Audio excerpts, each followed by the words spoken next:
Texas.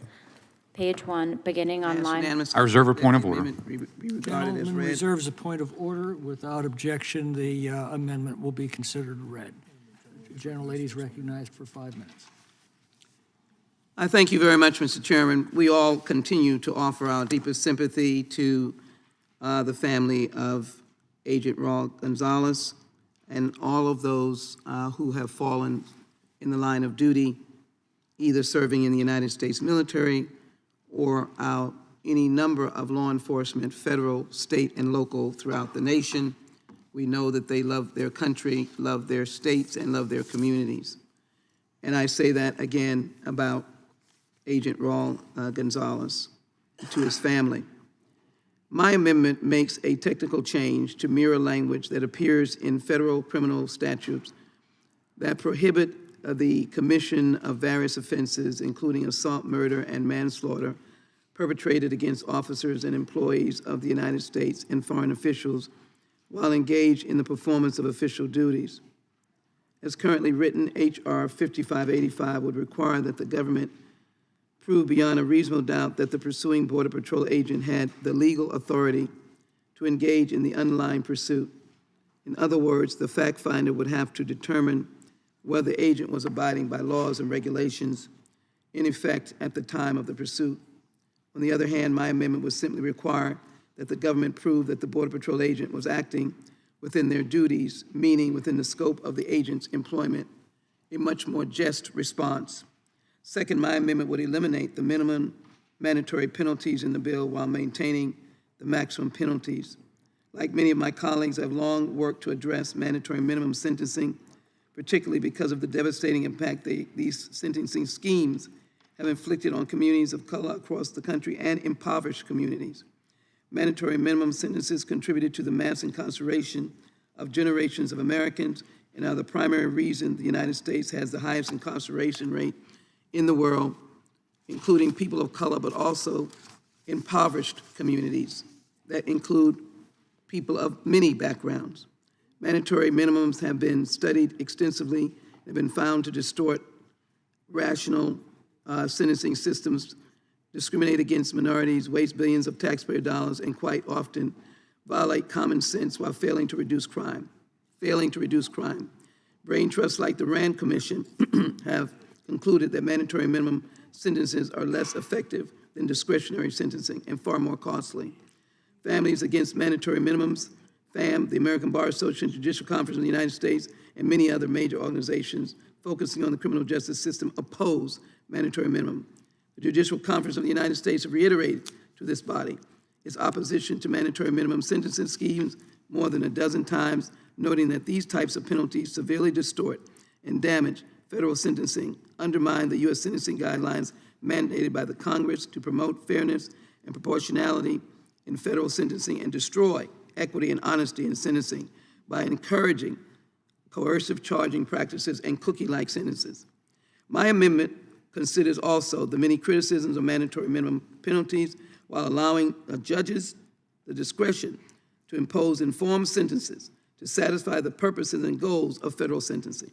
Lastly, my amendment would add an additional data point to the annual report, the immigration status of individuals charged with an offense under the new code section.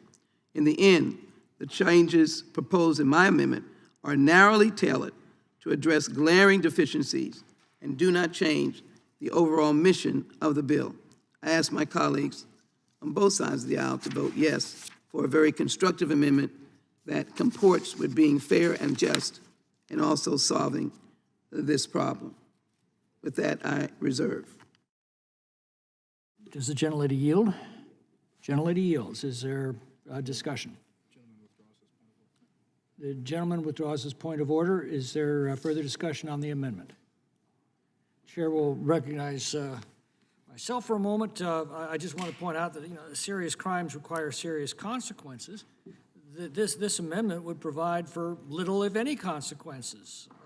And this is the kind of law enforcement that we've come to expect from the left wing of the Democratic Party. We've seen this attitude unleash rampant law breaking in the cities they control.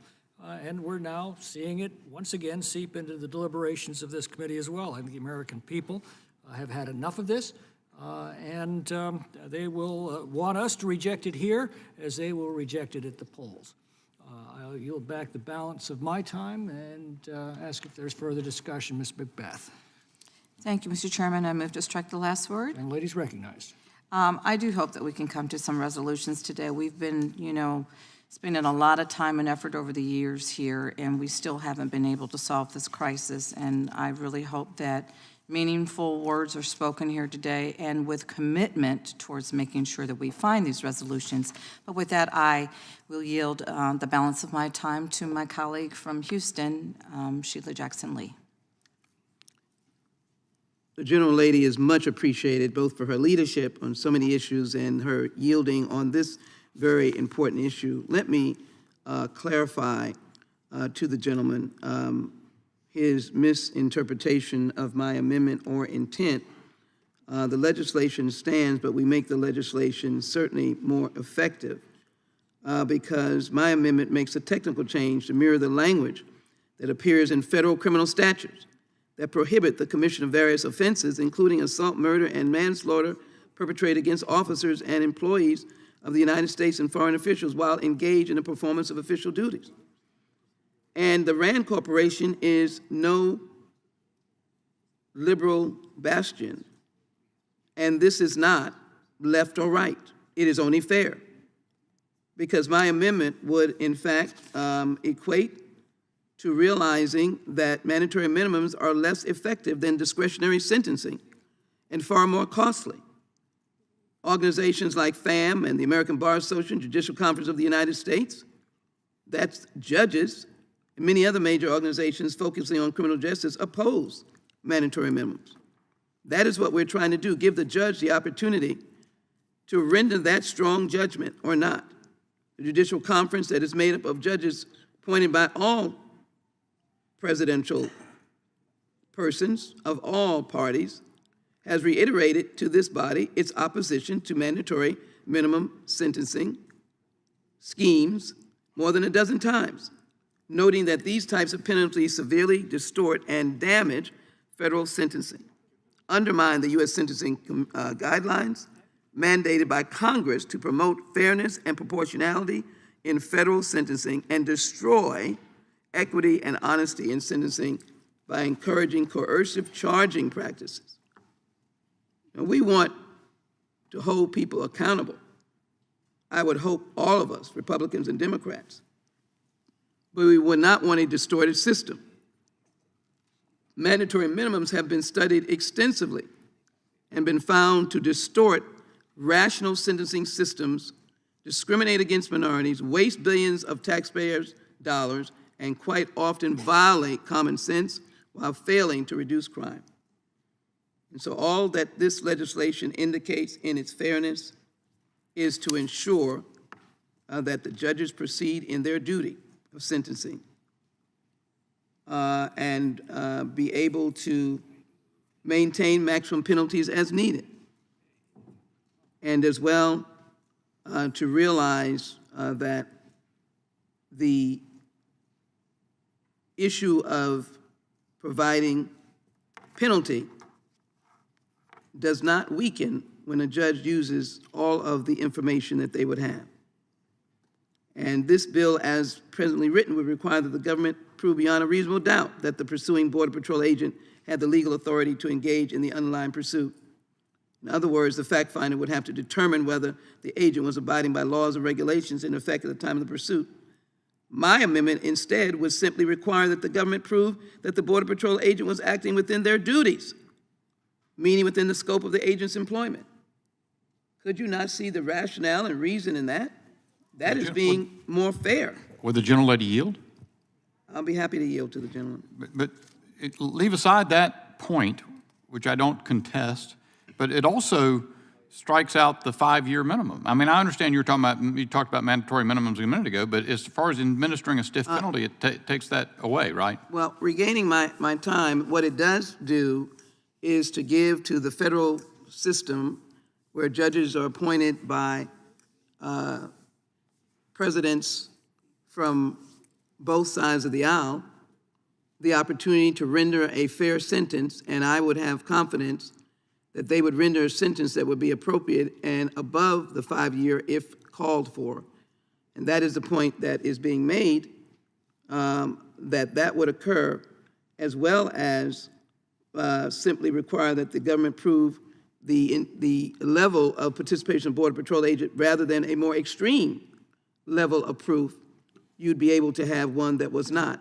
This protects the Border Patrol agents more than the present language that we have. Gentlelady's time has expired. Is there further discussion? Move straight list. Yes. Mr. Bishop. Thank you. I'd like to debate the motion or the amendment.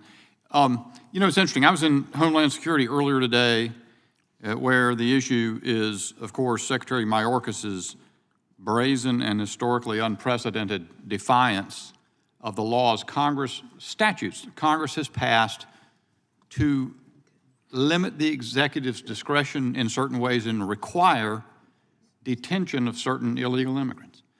And there, the comments have been, much as the minority's comments have been here.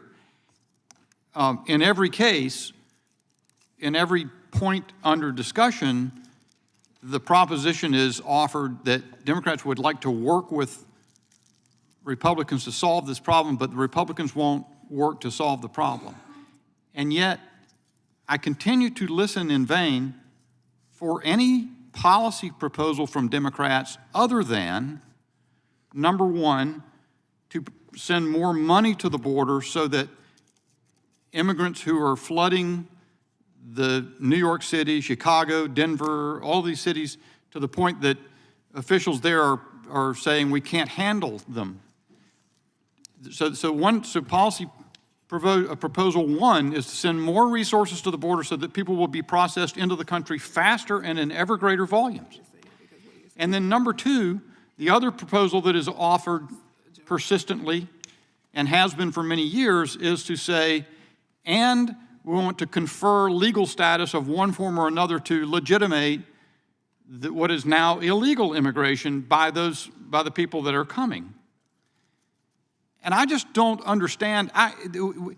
Here's what's happened in this administration. In a historically unprecedented way, Secretary Mayorkas, with the leave of the president, has defied any limitation on allowing people to enter the country. The result of the policy purposefully undertaken is exactly what we're seeing in all of these cities. It is a policy that is extra legal, that is to say it violates law, but it is nonetheless exactly the policy prescription that Democrats want to effectuate by changing the law. This is in every single respect a policy disaster that is owned by the Democratic Party and by the policy that the Democratic Party has persistently pursued for all of my adult life, certainly since the mid-'80s, when President Reagan first acceded to the idea of granting amnesty in return for the elusive promise that we would secure the border. It's never happened to secure the border, never been done. The proposal that is currently before us is about administering a stiffer penalty for a specific, very precise micro problem, which is because high-speed chases are occasioned by this gross disorder on the border, and people are being killed in the process. So it is trying to administer something of a stiff penalty to try to deter just that one little form of misconduct. And what is the response? Every response from the Democrats is we don't want to have any stiff penalties because stiff penalties are bad. You're over-policing communities. Communities will be frightened because one time in history a Border Patrol agent went rogue and did something awful to somebody. And so people might legitimately fear. Look, this persistent pursuit of disorder, a policy of cultural and civic disorder, undermining law enforcement mechanisms across the country that Democrats insist on persistently maintaining and pursuing, is creating victims. It is killing people. It is killing the country. Your own Democrat-run cities are experiencing crises because of it. And still, your only answer is to say, we need to make what we've done outside the bounds of law, within the bounds of law, how in the world will that solve the problem that you have created? That's the question that I think is always begged, never answered. I hope someone will take the opportunity to tell me where I'm wrong and cite an example of where that you're departing from that. Either one of the two things always. Send more money so we can process people in faster and confer legal status so that any the illegality goes away. How does that solve the problem that New York has with migrants on the sidewalk outside the hotels that are being rented by the federal government? I yield. Gentleman yield. Gentleman's time has expired. Mr. Nadler. Move to strike the last word. Gentleman's recognized. Mr. Chairman, I find Mr. Bishop's words very enlightening. He points out that since President Reagan's time, we have not secured the border. I thought it was only since President Biden's time that we haven't secured the border. Mr. Bishop admits that the first President Bush, second President Bush, President Trump, not to mention Clinton and Obama, haven't secured the border. He said so. It's true. But don't blame the President Biden alone, as that resolution we passed yesterday does, for something that no president has been able to do since 1986. Second, this president, Biden, has proposed doing something about it. Mr. Bishop just derides it as throwing money at it. Well, if you passed the president's requests for funding for more Border Patrol agents, so you could stop more people from coming across, for more asylum judges. The Republicans always decry the catch and release. We catch people and we release them into the country. Why? Because they're entitled to asylum hearings, and the asylum system is so backed up that it takes years before they can be adjudicated. If President Biden's budget requests are granted, it would take weeks. And the people who are not entitled to asylum would be evicted from the country within weeks instead of years. The people who are entitled to asylum would get the asylum. So I'm grateful to Mr. Bishop, for clarifying that the crisis at the border has been a crisis for every presidential administration since President Reagan. And it isn't just President Biden. Would the gentleman yield? No, I won't yield.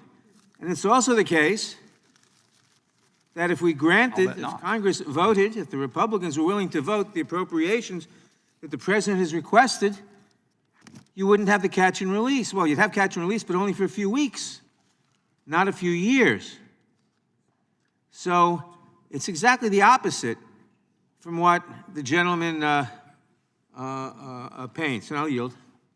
I thank the gentleman. I don't differ with what you've said. Persistently, across 30 or 40 years, Republicans have in good faith played Lucy and Linus and Charlie Brown with the football. Democrats have always argued, let's grant some more amnesty, and in exchange, we promise that the border, we're going to pass border security provisions, and then the border security is going to be provided for. It never occurs, and that is the point that I've made is Democrats have been willing, as Secretary Mayorkas has done, to say even if you take the I forget the name of the law passed in the statute passed in 1996 that the Supreme Court spoke to last June in United States versus Texas. Secretary Mayorkas has completely disobeyed Congress's mandate to detain certain illegal migrants. He's just ignored it. So he's done it, as I say, extra legally. It's not, look, there are Republicans who are also at fault here. There's no doubt about it. But that is what has not been ever done. And so, and now, in the Biden administration, it is a difference of kind because it is a difference of scale. Would the gentleman yield? Mr. Bishop, would the gentleman? It's the gentleman's time. I'm sure he'll take back from you. Thank you, Mr. Nadler. I just wanted to say that I want to draw people's attention back to 2013. In 2013, there was a bipartisan immigration bill passed. It had a lot of bipartisan votes, 68, as a matter of fact, which is hard to imagine today. It had legalization. It had many of the modernization that the immigration laws needed. And in exchange, it had a number of border security provisions, money, but also provisions to secure the border. Passed the Senate with 68 bipartisan votes, and you know what happened? It came to the House, and John Boehner was the Speaker. And John Boehner did not bring the bill to the floor because Republicans said, we don't want to fix this problem. Don't bring the bill to the floor. And so John Boehner didn't bring the bill to the floor. And so the reality is we have sat here with a broken immigration system because Republicans like having this out there so that you can continue to blame immigrants for everything that's wrong with the country. And that I find really outrageous because you can't say that when it takes 20 years, 25 years for somebody to be able to bring their adult child to this country, that's an immigration system that works. Yeah. I mean, I came here at 16 years old. I am one of those people that the chairman refers to as a legal immigrant. I am not outraged by Paul, people who are at the time- border. The gentleman's time has expired. Mr. Moore. Mr. Armstrong. Move to strike the last word. Gentleman's recognized. Thank you.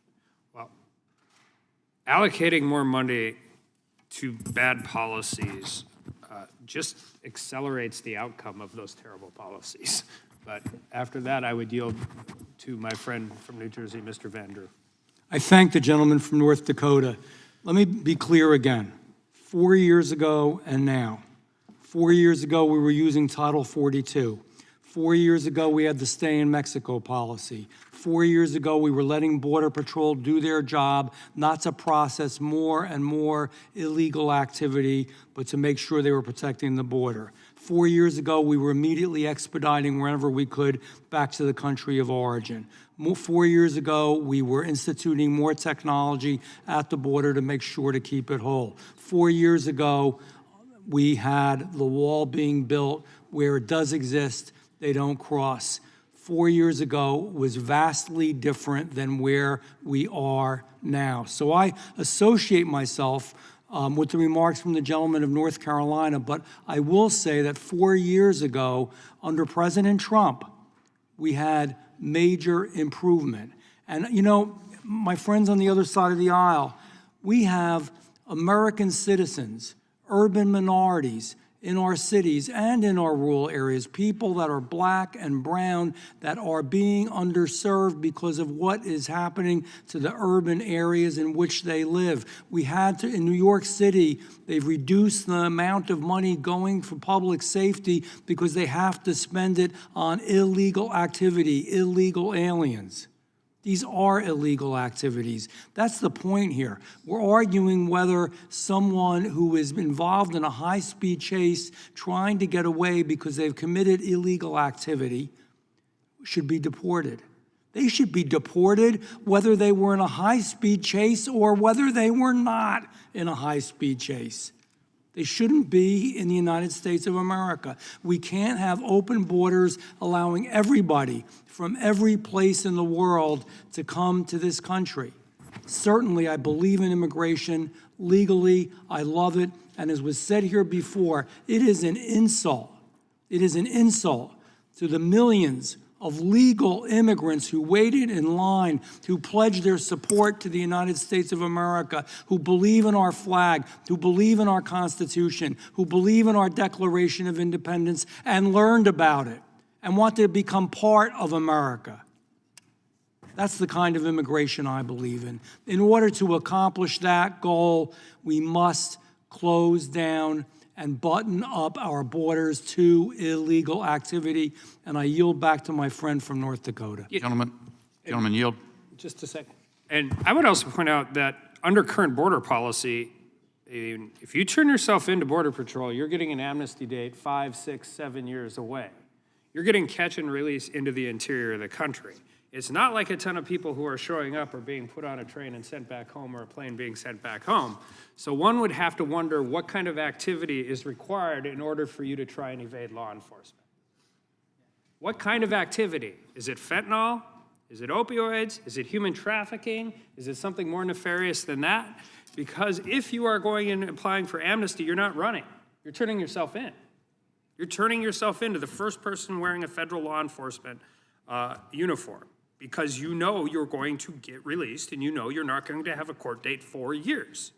So the people running from law enforcement aren't asking for amnesty. They're doing something else. And with that, I yield to my friend from North Carolina. I thank the gentleman, and to my friend from Washington, the state of Washington, I say that the proposal back in 2013 to which she refers is another example of exactly the same thing, in which Republicans are deluded into buying the idea that in the face of unrelenting illegal migration that is allowed particularly and especially and overwhelmingly by Democrat administrations, that the way to solve the ensuing problems that are inevitably occurring is to agree to grant amnesty and give more money so that more people can be processed into the country. How any rational mind conceives that doing those things will solve the problems that are born of an unrelenting stream of migrants who are not, for whom the country is not prepared for, I do not understand. And I don't think anyone's ever addressed it. As I say, I've got to confess, they have achieved their objective both by extra-legal means and when they're talking about changing law, it's always in the same direction. What I would like them to do is bear the responsibility for the results that they have obtained. The gentleman's time has expired. Mr. Ivey. Thank you, Mr. Chairman. We got a little far-flung from the actual bill that's pending, I think, but since we're bringing it from Homeland Security, I did want to respond to some of what's been said, because it's just not true that the Democrats have not proposed legislation that did anything beyond additional resources, although I think everybody in the world thinks additional resources would be helpful. As a matter of fact, at the hearings we had, when the Border Patrol agents came up and testified, every last one of them said additional resources would be helpful. So I'm not really sure why that's a criticism piece, but just to list off a couple of things off the top of my head that I can recall us also proposing: the additional judges so we could move through the process more quickly. As the ranking member mentioned, we've got 6-year backlogs. Let's get additional judges so we can resolve these cases more quickly without violating the pending law with respect to asylum. We know the law's there. Why don't we just move these cases more quickly? But we also propose things too, like additional technology for scanning the trucks, which 92% of the fentanyl comes through, not in between the ports, but through the ports. And we went down to the border. That's exactly what Border Patrol told us. They've got a couple of them covering a couple of the ports, but not the others. So guess what? The cartels are now diverting their trucks and cars to the other ports. So, I mean, there's a variety of things like that. Drones was another big one that troubled me. The Border Patrol said, they've got us outnumbered 17-1 on drones. Can we get additional resources for drones so we can counteract it? Matter of fact, one of them said, they're hitting a point where they're not even going to bother with the trucks and the backpack stuff anymore because they can take it over by using the drones. And they're buying up land along the wall that you guys swear is so fantastic so that they can do it that way. And the last piece on that, when I was down there looking at this wall, the streets run right in between the wall. Anybody could drive a car right through it. So I'm like, well, what's the big deal with the wall? There's no tower, there's nothing. You could just get in your car and drive through. And the proposal is billions of additional dollars to build, I think it's 900 additional miles to get it done. And Trump didn't even get done what he was proposing to get done. So, thank goodness the Senate is having bipartisan discussions to try and work something out. You might not like what they're proposing. I might not like what they're proposing, but at least they're working on it. And when you sent H.R. 2 over there, they had told you before you sent it that it was going to be DOA. So when you say it's sitting on Schumer's desk, no, it is not on his. It's in the trash can. And guess what? It's in the Republicans' trash can too. That's why they're negotiating a new bill. They told you don't send it. It's got all these, poison pills and stuff. It's off top. Why don't we send a real bill that can work? You didn't, so they're starting from scratch. And now, we want to try and help them. The White House is there, Senate Republicans are there, Senate Democrats are there, House Democrats are there. Everybody's there working on, and Mayorkas is there too, by the way. Everybody's there but the House Republicans trying to get a bill done. So anyway, on this last point about all these violations of the courts, I just want to read the quote from United States v. Texas, which my friend referenced a few minutes ago. This is from Justice Kavanaugh, who wrote the majority opinion. By the way, it was an 8-1 opinion, so clear-cut winner in throwing out the state of Texas's complaints. But he wrote this: the executive branch does not possess the resources necessary to arrest or remove all of the non-citizens covered by current federal immigration law. That reality is not an anomaly, it is a constant. For the last 27 years since these laws were enacted in their current form, all 5 presidential administrations have determined that resource constraints necessitated prioritization in making immigration arrests. So, back to the resources. Justice Kavanaugh, Trump's #1 draft pick, when he started building the Trump Supreme Court, he's telling you this. He's telling you they need more resources. No, just visibly. They don't have enough resources to do it all, so they have to make choices. If you don't like the choices they're making, that's one thing. But if he's got to make those choices based on the lack of the resources, which is expressly what he means when he says they cannot arrest or remove all of the non-citizens. I mean, what else does that mean? So, look, on the underlying bill, I'm going to vote against it just because it's already covered by the law. If you're, Gentleman's time has expired. Well, I thank the chairman. I yield back. Mr. Roy. Thank the gentleman from California. This underlying bill shouldn't be necessary. That's the simple truth. The underlying bill should not be necessary because the federal government's responsibility is to maintain, as statute dictates, as the Constitution suggests, explicitly and implicitly, as common sense would dictate in our federal system of government, the federal government has an obligation to maintain operational control of the border. It does not. In any meaningful way does the federal government maintain operational control of the border. Texas has spent $12.5 billion trying to deal with what the federal government refuses to do. So go back to the underlying bill. The underlying bill is designed to ensure that when you have these high-speed chases, that there's penalties that attaches to that. But it shouldn't be necessary. Because if we actually had operational control of the border, which as the most powerful country in the history of mankind, we certainly have the capability to do.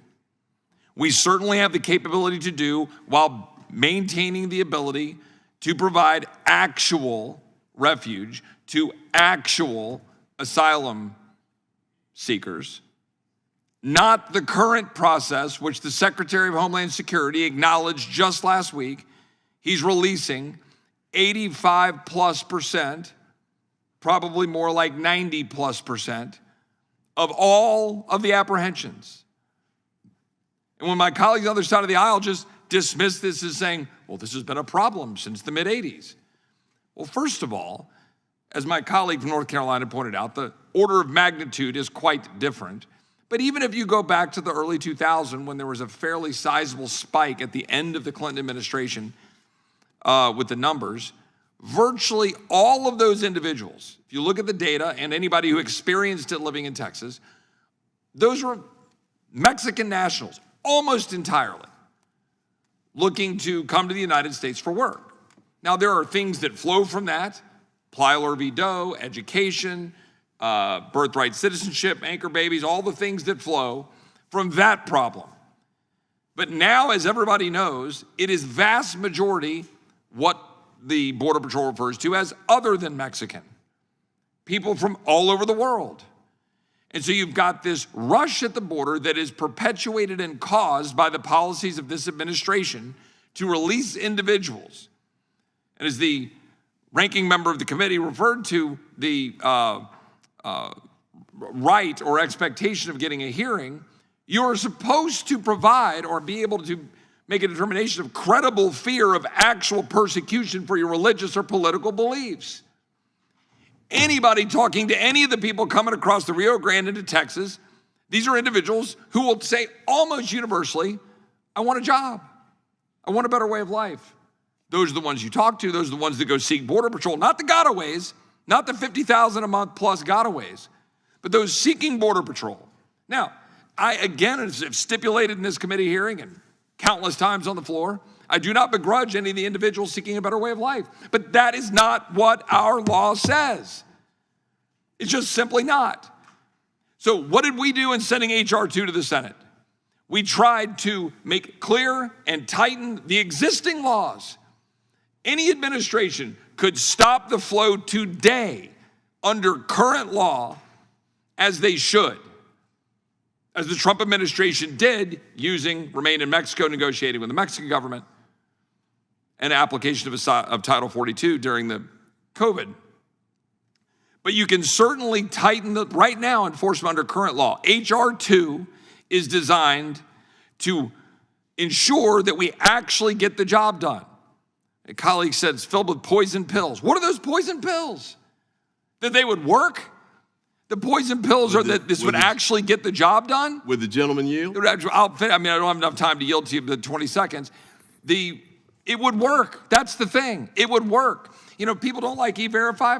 Okay, let's have that debate. We had a debate here. If you don't like something, but to make a blanket statement that H.R. 2 is somehow littered with poison pills and therefore unacceptable to the Senate on dead on arrival, that's because Senate Democrats have no interest in securing the border of the United States, and neither do my Democrat colleagues in the House.